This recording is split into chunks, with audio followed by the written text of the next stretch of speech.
In 2016, Gyasi published her first novel of historical fiction, Homegoing.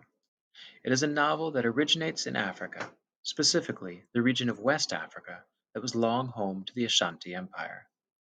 Through her novel, Gyasi interweaves the proud and painful stories of two sisters and their descendants, one who remains firmly located on the Gold Coast of Africa with her descendants, the other who was uprooted and cargoed to America in consequence of the slave trade.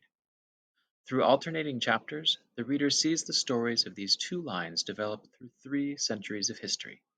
It is a complex layering, with some elements crossing the ocean and other elements setting the dominant color for each line's individual experience. As I thought about the novel and its origins, I was reminded of another very popular figure from the West African story tradition, Anansi the spider. In fact, Anansi even appears briefly in Homegoing. Specifically, while one of the sisters, Essie, is being brought to the Cape Coast castle for eventual shipment to America, she turns to Tansi, a fellow captive, and asks her to retell a key story about Anansi, perhaps the most well-known figure from West African lore. Tansi obliges, saying, quote, "Two Ashanti men went out into the forest one day. They were weavers by trade, and they had gone out to hunt for meat. When they got to the forest to collect their traps, they were met by Anansi, the mischievous spider. He was spinning a magnificent web. They watched him, studied him, and soon realized that a spider's web is a unique and beautiful thing, and that a spider's technique is flawless. They went home and decided to weave cloth the way Anansi weaves his web. From that, Kente was born." This story pointed me toward the object that I believe best captures the essence of Gyasi's novel, Kente. Here is one example of that Kente cloth.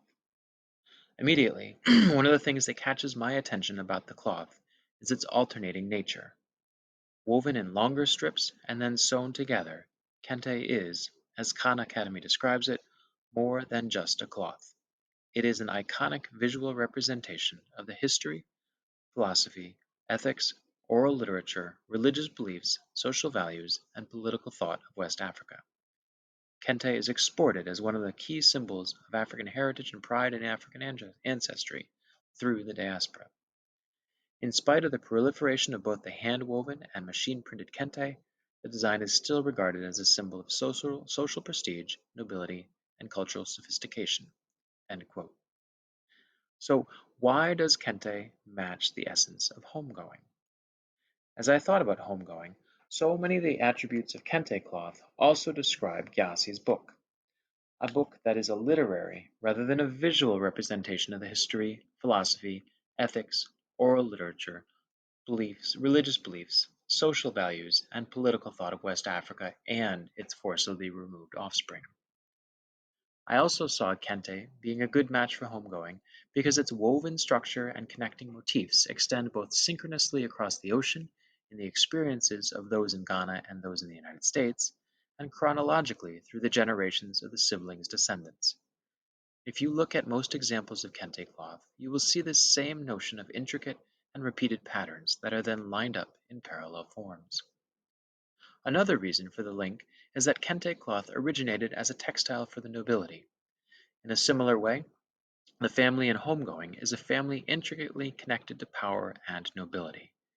Even in America, where the characters face outrageous cruelty and hostility, Gyasi reminds readers of the power of blood and bloodlines that sometimes manifest themselves in naturally noble characters like H, and other times in mentally unbalanced characters like Akua.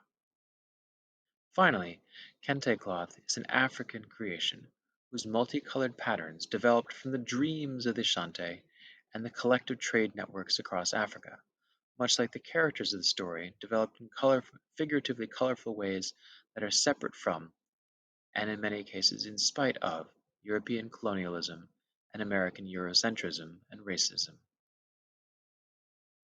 The story that Gyasi tells is a proud story of the enduring value of the African diaspora.